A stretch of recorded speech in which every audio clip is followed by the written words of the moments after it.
तो दोस्तों इस वीडियो में आपके साथ मैं शेयर करने वाला हूँ देखिए 10 स्मॉल कैप स्टॉक्स यानी कि छोटी कंपनीज यानी कि इनका मार्केट कैप छोटा है लेकिन जब मैं रिवॉर्ड की बात करूँ तो बेहतरीन रिवॉर्ड हमको यहाँ पर देखने को मिल सकते हैं बशर्ते हमने अच्छी कंपनी में निवेश किया हो, फंडामेंटल्स अच्छे हो कंपनी के, रिटर्न रेशोज अच्छे हो कंपनी के, मैनेजमेंट अच्छा हो, सेक्टर अच्छा हो, सेगमेंट की लीडिंग कंपनीज हो, तो यहाँ पर रिवॉर्ड अच्छे बनते हुए नजर आ सकते हैं। हालांकि देखिए स्मॉल कैप कंपनीज में रिस्क जरूर रहता है मार्केट की फ्लक्चुएशन के साथ, ठीक है, मैक्रो फैक्टर्स की वेरिएशन के साथ स्टॉक के प्राइस में भी हमको काफ़ी वेरिएशन देखने को मिलता है। लेकिन अगर हमने जितने भी पैरामीटर्स मैंने आपको बताया अगर उसका ध्यान रखा तो यहाँ पर एक कहीं ना कहीं मार्जिन ऑफ सेफ्टी भी हमको देखने को मिल जाती है। तो इस वीडियो में हम टेक्निकल एनालिसिस करेंगे, क्या बाइंग लेवल हो सकते हैं इन स्टॉक्स के, और इनके रिगार्डिंग कुछ अपडेट्स भी दूंगा, तो वीडियो के साथ बने रहिए। और आज के दिन ऑलरेडी एक वीडियो अपलोड हो चुका है जहां पर हमने 10 मल्टी बैगर स्टॉक्स के बारे में बात करी है जहां पर 40% से ज़्यादा की करेक्शन हमको देखने को मिल रही है। तो यहाँ पर क्यों अपॉर्चुनिटी है, कुछ अपडेट्स हमने शेयर करिए, इस वीडियो को जाके आप ज़रूर देखिएगा। और आई होप आपने ब्रेकआउट स्टॉक्स चैनल को तो अभी तक सब्सक्राइब कर ही लिया होगा, नहीं किया है तो प्लीज़ सब्सक्राइब कर लीजिए, रिक्वेस्ट करता हूँ आपसे, क्योंकि यहाँ पर भी देखिए अच्छी अपॉर्चुनिटीज़ मैं लाता रहता हूँ। ऐसा नहीं है कि यहाँ पर कुछ नहीं आ रहा है, यहाँ पर आप देखिए यहाँ पर फ्रिक्वेंटली वीडियोस आते रहते हैं। चलिए बात करते हैं पहले स्टॉक की। पहला स्टॉक कौन सा है भैया? जुबिलेंट इंग्रेविया। मार्केट कैप की बात करूँ तो आई थिंक 7500 करोड़ के आसपास इसका मार्केट कैप है, लेकिन इसका पोटेंशियल काफ़ी अच्छा नजर आता है और इसके बारे में हमने चर्चा करी है एक दिन पहले ही। ये वीडियो आप जाके देखिएगा। नेक्स्ट दीपक नाइट्राइट, जी हाँ दोस्तों, जुबिलेंट इंग्रेविया की यहाँ पर बात करी है और क्यों यहाँ पर री रेटिंग के ट्रिगर्स नजर आते हैं और क्या यहाँ पर प्लान्स हैं मैनेजमेंट के, क्या यहाँ पर सेक्टर टेलविंड्स हैं, काफ़ी सारी चीज़ें डिस्कस करी है। दीपक नाइट्राइट क्यों बन सकता है उसके बारे में कंपैरिजन किया है। तो ये वीडियो काफ़ी इंपॉर्टेंट इंटरेस्टिंग है, ज़रूर जाके देखिए। जुबिलेंट इंग्रेविया के जो बाइंग लेवल है वो कितने हो सकते हैं भैया? 44-45% की करेक्शन तो अभी ऑलरेडी चली रही है, लेकिन हो सकता है चलिए थोड़ी बहुत और करेक्शन आ जाए तो ये आ सकता है करीब करीब 420 रुपये के आसपास। तो यहाँ पर आप बाय कर सकते हैं इसको करंट मार्केट प्राइस पे, अगर गिरता है तो 420 तक आ सकता है, वहाँ पर और बाय आप कर सकते हैं।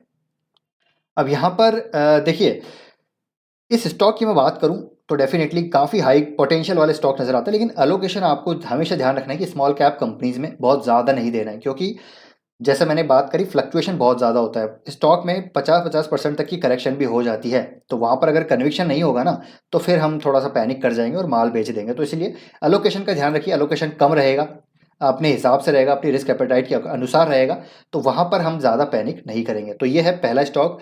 दूसरा स्टॉक है दोस्तों यहाँ पर देखिए रूट मोबाइल, और ये भी कंपनी काफ़ी अच्छी है। इसका मार्केट कैप की अगर बात करें तो आई थिंक 9000 करोड़ के आसपास इसका भी मार्केट कैप है, लेकिन इसका पोटेंशियल भी अच्छा नज़र आता है।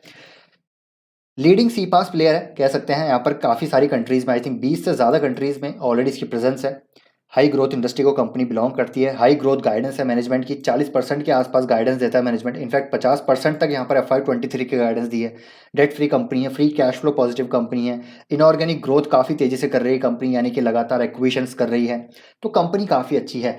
तो ये चीज़ अगर आपको अच्छी लगती है, मतलब ये सेक्टर अच्छा लगता है, सी पास सेक्टर अच्छा लगता है, तो मुझे लगता है कि आपको इस कंपनी में ज़रूर निवेश करना चाहिए। यहाँ पर तानला भी एक कंपनी है, उसको भी आप फोकस कर सकते हैं, उसके वैल्यूएशन और भी अट्रैक्टिव है। लेकिन अगर मैं बात करता हूँ मैनेजमेंट पॉइंट ऑफ व्यू से तो मुझे यहाँ पर पर्सनली रूट मोबाइल अच्छी लगती है। हालांकि अभी कुछ डिसीजन ऐसे रहे हैं रूट मोबाइल के जो मुझे पर्सनल लेवल पर पसंद नहीं आए, लेकिन मुझे लगता है इतना बड़ा इंपैक्ट नहीं है, क्योंकि अभी यहाँ पर प्रमोटर्स ने माल बेचा है।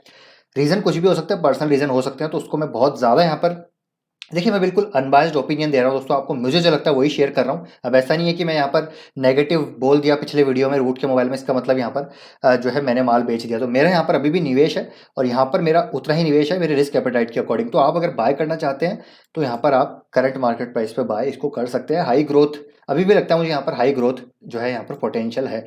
तो तीसरा स्टॉक है इसके बारे में हम बात करें वो है एक्शन कंस्ट्रक्शन इक्विपमेंट, और इसके बारे में भी लगातार बहुत पहले से मैं चर्चा करता हुआ आ रहा हूँ, लगातार इस लेवल पे मैंने कई बार आपको बताया बाय कीजिए। अब अपने ऑल टाइम हाई पे ये स्टॉक चल रहा है, तो अगर आप बाय करना चाहते हैं तो अभी भी कर सकते हैं, क्योंकि अपने ऑल टाइम हाई पे जा चुका है, एक मेजर रेजिस्टेंस को ब्रेकआउट दे चुका है, और ब्रेकआउट दिया है वो वॉल्यूम के साथ दिया है। तो यहाँ पर हो सकता है थोड़ा कंसोलिडेट करे और फिर से ये ऊपर भागता हुआ नजर आएगा। मुश्किल ही है कि अब ये नीचे आएगा, या तो कंसोलिडेट करेगा या फिर कंटिन्यू ऊपर ही भागता रहेगा।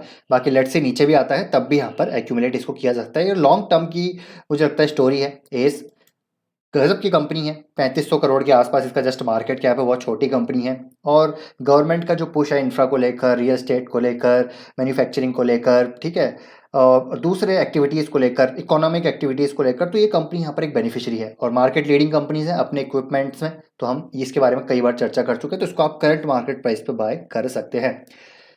और यहाँ पर अगर मैं बात करूँ एंजल वन की, तो ये नेक्स्ट दोस्तों यहाँ पर एंजल वन के बारे में मैंने यहाँ पर पहले चर्चा करी थी। इस लेवल पे हमने इसको यहाँ पर इसको बोला था कि इसको थोड़ा सा सिक्लिकल है सेक्टर, तो मार्केट की गिरावट के साथ ये गिरा।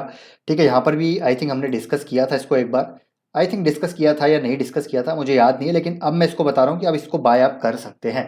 अब मैं ऐसा क्यों कह रहा हूँ, क्योंकि देखिए एंजल वन की बात करें तो डेफिनेटली ये कंपनी अच्छी कंपनी है, लेकिन थोड़ा सा सिक्लिकल एंगल यहाँ पर आता है, क्योंकि फाइनेंशियल प्रोडक्ट ये कंपनी जो है, सर्विसेज ये कंपनी ऑफर करती है और कैपिटल मार्केट से जुड़ी हुई कंपनी है।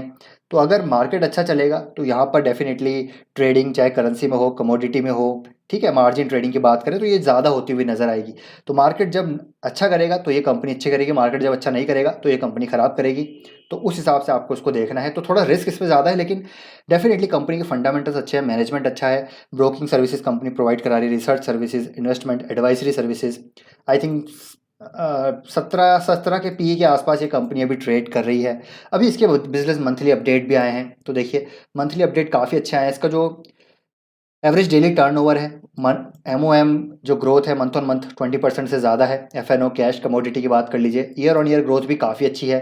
ठीक है, तो ये अच्छे नंबर्स पेश कर रही है कंपनी।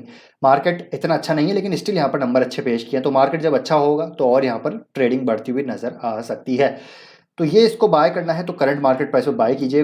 पैटर्न बहुत ही अच्छा नजर आ रहा है, काफी टाइम से स्टॉक कंसोलिडेट कर रहा है और धीरे धीरे ऊपर की साइड जा रहा है और नीचे वॉल्यूम आ रहा है। तो ये ब्रेकआउट की संभावना यहाँ पर बन रही है, तो करंट मार्केट प्राइस पे ये बाय है। कन्विक्शन है आपको इस सेक्टर पे, थोड़ी सिक्लिकलिटी को आप यहाँ पर एब्जॉर्ब कर सकते हैं, थोड़ा रिस्क एपेटाइट ज़्यादा है, तो इस कंपनी में भी आप जरूर कंसिडर कर सकते हैं निवेश करना।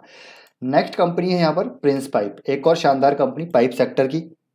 ट्रेंड अगर आप देखें तो डिसेंडिंग ट्रायंगल पैटर्न यहाँ पर बन रहा है। ऊपर की साइड ये रेजिस्टेंस है, इसको ये क्रॉस नहीं कर पा रहा है, नीचे की साइड ये सपोर्ट है, यहाँ पर काफ़ी टाइम से सपोर्ट ले रहा है। लेकिन अगर आप देखें तो यहाँ पर पैटर्न थोड़ा वीक है, हो सकता है यहाँ से और गिरावट हो जाए, ऐसा लग रहा है मुझे गिरावट हो सकती है।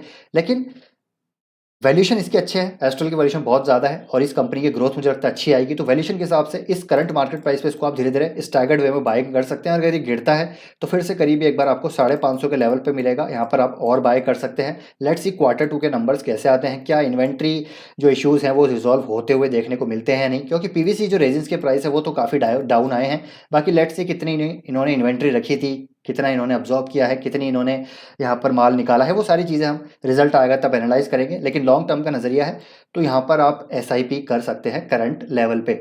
नेक्स्ट कंपनी है यहाँ पर सफायर फूड, एक और QSR सेगमेंट की बहुत अच्छी कंपनी है, फंडामेंटल्स अच्छे हैं, मैनेजमेंट अच्छा है। और देखिए यहाँ पर काफ़ी स्ट्रॉन्ग ट्रेंड नज़र आ रहा है QSR सेक्टर की मैं बात करूँ। और यहाँ पर देखिए एक अच्छा खासा ये वाला जो है इसका एक सप्लाई जोन था, इस सप्लाई जोन का ब्रेकआउट हो चुका है। और एक और ये जो है छोटा बॉट है, इसका रेजिस्टेंस था, आप देखिए ये एक रेजिस्टेंस था, इसका भी ब्रेकआउट हो चुका है और ऊपर कंसोलिडेट कर रहा है। तो मुझे लगता है यहाँ पर थोड़ा बहुत और कंसोलिडेट कर सकता है और यहाँ पर एक तेजी आती हुई देखने को मिल सकती है बहुत ही जल्द। अगर देखिए मार्केट सही रहा तो ये सारे स्टॉक जो मैं बता रहा हूँ ये तेज देखने को मिल सकते हैं, लेकिन मार्केट ही खराब रहा तो ये नीचे आ सकते हैं। लेकिन इसका मतलब ये नहीं है कि फंडामेंटल्स खराब हो गए, फंडामेंटल्स अच्छे हैं, कंपनी को आप नीचे गिरते हैं तब भी बाय कर सकते हैं। अगर आपका लॉन्ग टर्म का नजरिया है तो बाय करके चलिए। अच्छे हाई ग्रोथ पोटेंशियल वाली कंपनीज हैं, जिस प्रकार का वॉल्यूम है मुझे नहीं लगता कि सफायर फूड यहाँ से ज़्यादा नीचे आएगा। तो करंट मार्केट प्राइस पे आप इसको स्टैगर्ड वे में बाय करना शुरू कर सकते हैं। और मार्केट कैप की बात करूं तो नहीं सॉरी, सफायर का जो मार्केट कैप है आई थिंक 5 से 6 हज़ार करोड़ के आसपास होना चाहिए, 8 हज़ार करोड़ के आसपास होगा आई थिंक, एक बार चेक कर लीजिएगा। चलिए नेक्स्ट है राज रतन ग्लोबल वायर, और इसके बारे में भी काफ़ी पहले से मैं चर्चा कर रहा हूँ और आई थिंक इसमें तो कई लोगों ने आपने बहुत बढ़िया रिटर्न बनाए होंगे। राज रतन को मैंने यहाँ पर सेल कर दिया था क्योंकि मुझे थोड़ा लगा कि यहाँ पर इसके वैल्यूएशन ज़्यादा हो चुके हैं। लेकिन स्टॉक देखिए लॉन्ग टर्म के लिए भी अच्छा है। मेरे को थोड़ा पैसा जब ज़रूरत होती है, मेरे को पैसा नहीं होता तो मैं किसी कंपनी में से पैसा निकाल के दूसरी कंपनी में लगा देता हूँ। जैसे कि मैंने आपको बताया था, मैंने यहाँ पर मोलटेक में से पैसा निकाला था, मैंने सारेगामा में से निकाला था, उससे पहले मैंने राज रतन में से निकाला था, मैंने दूसरी जगह लगा दिया तो वहाँ रिटर्न अच्छे बन गए। तो ऐसा करता रहता हूँ मैं अपने सैटेलाइट पोर्टफोलियो में। कोर पोर्टफोलियो वाली कंपनीज में मैं ज़्यादा छेड़खानी नहीं करता, वहाँ पर ज़्यादा चर्न नहीं होता। लेकिन हाँ, जो पोजिशनल होता है, सैटेलाइट पोर्टफोलियो होता है, 1-2 साल का पोर्टफोलियो होता है, तो उसमें मैं चर्निंग करता रहता हूँ। वहाँ पर मैं कैश को अपने बेसिकली यहाँ पर आप कह सकते हैं कि जो फ्री कैश है उसको जनरेट करता रहता हूँ, ताकि मौका जहाँ पर अच्छी अपॉर्चुनिटी मिले उसमें डिप्लॉय किया जा सके, जो कि मैं आपको ब्रेकआउट स्टॉक चैनल पे बताता रहता हूँ। तो इसीलिए मैं कह रहा था कि इस चैनल को आप ज़रूर सब्सक्राइब कर लीजिए। तो राज रतन में एक चैनल कोई फॉलो कर रहा है, आप देखिए यहाँ पर एक ज़बरदस्त चैनल पैटर्न कोई फॉलो कर रहा है, यहाँ पर सपोर्ट ले रहा है इस चैनल का। हो सकता है फिर से ऊपर जाए, तो आप इसको करंट मार्केट प्राइस पे बाय कर सकते हैं, वरना मुझे लगता है थोड़ा वेट किए करें तो ठीक है, क्योंकि 950 तक आता है ये तो अच्छी लेवल्स होंगे, क्योंकि 50 डे मूविंग एवरेज का सपोर्ट है 950 पे, और अपने 50 दिन के मूविंग एवरेज से बहुत ऊपर ये स्टॉक अभी ट्रेड कर रहा है, तो ये बहुत ज़्यादा गैप यहाँ पर दिख रहा है। तो कहीं ना कहीं अगर मैं मीन रिवर्जन के थ्योरी पे बात करूँ तो ये स्टॉक नीचे आ सकता है। अगर नंबर अब की बार अच्छे नहीं आए तो स्टॉक में फिर अच्छी खासी करेक्शन भी देखने को मिल सकती है, क्योंकि काफ़ी सारी चीज़ें मुझे लगता है यहाँ पर प्राइस्ड इन हो चुकी है। तो इसमें वेट एंड वॉच कर सकते हैं 950 तक, नहीं तो बाय करना चाहते हैं तो छोटी मोटी क्वांटिटी करंट मार्केट प्राइस पे भी बाय कर सकते हैं। नेक्स्ट है यहाँ पर होम फर्स्ट फाइनेंस। एक मतलब अगर हम होम फाइनेंस की बात करें तो एक बहुत हाई ग्रोथ सेक्टर है, ठीक है, और इसमें अच्छी कंपनीज हैं, एप्टस वगैरह हो गई अफोर्डेबल हाउसिंग में, और ये नई कंपनीज आई है होम फर्स्ट, अच्छी कंपनी है, तो ये भी इसमें भी आप बाय कर सकते हैं विद वॉल्यूम। देखिए वॉल्यूम के साथ एक ब्रेकआउट हुआ, ये जो लेवल है इसका एक रेजिस्टेंस था, ठीक है, इस रेजिस्टेंस में ब्रेकआउट के साथ वॉल्यूम हुआ और रिट्रेसमेंट हमको देखने को मिला। ब्रेकआउट के बाद हुआ है कंसोलिडेशन और रिट्रेसमेंट, तो मुझे लगता है कि यहाँ से ज़्यादा नीचे नहीं आना चाहिए। यहाँ पर एज ए सपोर्ट अभी काम करेगा इसका करीब 908 का लेवल एज ए सपोर्ट काम करेगा। अगर 908 को ब्रेक करता है तो फिर ये नीचे आ सकता है करीब करीब 860 के लेवल के आसपास, लेकिन इस लेवल में मुझे लगता है ये रिस्पेक्ट करना चाहिए इस सपोर्ट को, और ये फिर से ऊपर जाना चाहिए, तो आप इसको बाय कर सकते हैं। वॉल्यूम अच्छा है, वॉल्यूम ड्राइड आउट हुआ है, रिट्रेसमेंट हुआ है, फिर से नया वॉल्यूम आता हुआ देखने को मिल सकता है, और फिर से ये स्टॉक ऊपर जाता हुआ देखने को मिल सकता है। तो हमारे एक प्यारे सब्सक्राइबर हैं कृष्णमय भाई, उन्होंने यहाँ पर मुझसे कई बार पूछा है इनके बारे में, तो इसी से रिगार्डिंग एक और स्टॉक में बताता हूँ आपको, एप्टस। ये भी काफ़ी अच्छी कंपनी है, लेकिन होम फर्स्ट स्मॉल कैप है, Aptus I think mid cap में आ चुकी है। एप्टस का 17,000 करोड़ का मार्केट कैप है, और होम फर्स्ट का आई थिंक 8,000 करोड़ के आसपास का मार्केट कैप है, लेकिन दोनों ही देखिए हाई ग्रोथ सेगमेंट को बिलोंग करती है। तो अगर आपको एप्टस में बाय करना है तो मुझे लगता है एप्टस में एक बार 400 का लेवल यहाँ पर क्रॉस करे, सस्टेनेबल ब्रेकआउट हो, ऊपर कंसोलिडेट करे, इस लेवल के ऊपर कंसोलिडेट करे, तो फिर इस पर अच्छी खासी तेजी आएगी। अभी बाय करना है तो छोटी मोटी क्वांटिटी आप इस पर ले सकते हैं। यहाँ पर अगर आपको ब्रेकआउट के बाय करना है, बाद बाय करना है, तो 400 का एक बार लेवल क्रॉस होने दीजिए, उसके बाद बाय कर लीजिएगा। होम फर्स्ट को तो मुझे लगता है आप करंट मार्केट प्राइस पे भी बाय कर सकते हैं। नेक्स्ट कंपनी है यहाँ पर मोल्टेक पैकेजिंग, इसके बारे में भी हमने लगातार चर्चा करी है, बहुत अच्छी कंपनी है। देखिए रिजिड प्लास्टिक पैकेजिंग में करीब 25% के आसपास इसका मार्केट शेयर है। अभी इसका मार्केट कैप अभी मैं बताऊं तो करीब 3,000 करोड़ के आसपास है। बहुत ही छोटी कंपनी है, लेकिन मैनेजमेंट अच्छा है, फंडामेंटल्स अच्छे हैं, ग्रोथ अच्छी है, इस सेगमेंट की ग्रोथ, इस सेक्टर की ग्रोथ अच्छी है, तो करंट मार्केट प्राइस पे आप इसको भी थोड़ा बहुत बाय कर सकते हैं। और करीब 865 तक ये आता है तो आप इस पर SIP कर सकते हैं, और वहाँ से नीचे आता है तो फिर ये आ सकता है करीब करीब 780 के लेवल के आसपास। तो आप इन लेवल्स का ध्यान रखिए और इसमें SIP कीजिए, लॉन्ग टर्म का नजरिया रखिए। अभी बहुत छोटी कंपनी है, काफ़ी ग्रो हो सकती है। नेक्स्ट कंपनी यहाँ पर green panel, again MDF segment leader company है, अच्छे खासा करेक्शन आ चुका है ऊपर से। मार्केट कैप की बात करें तो आई थिंक इसका मार्केट कैप 5,000 करोड़ के आसपास है। इसमें भी आप करंट मार्केट प्राइस पे बाय कर सकते हैं। अगर नीचे आता है तो फिर ये 360 के लेवल पे भी आ सकता है, हालांकि थोड़ा मुश्किल लग रहा है 360 तक आना, लेकिन आया तो आप इसमें और ऐड कर सकते हैं, कोई दिक्कत नहीं है। मार्केट लीडिंग कंपनी है, ग्रोथ अच्छी है सेक्टर की, तो यहाँ पर आप इसको भी बाय कर सकते हैं। नेक्स्ट और लास्ट कंपनी है यहाँ पर SGS एंटरप्राइजेस। अब इसके मार्केट कैप की बात करें तो ये तो और भी छोटी कंपनी है, यहाँ पर करीब आई थिंक 1,500 करोड़ का इसका मार्केट कैप है। बहुत अच्छी कंपनी है, हाल ही में इसका IPO आया था करीब 2021 नवंबर में। उसके बाद देखिए स्टॉक नीचे गया, उसके बाद धीरे धीरे स्टॉक में अप ट्रेंड हमको देखने को मिल रहा है, और अभी ब्रेकआउट हुआ है इसका अच्छा खासा। एक ये देखिए रेजिस्टेंस था इसका ये वाला, उसका ब्रेकआउट दिया विद वॉल्यूम।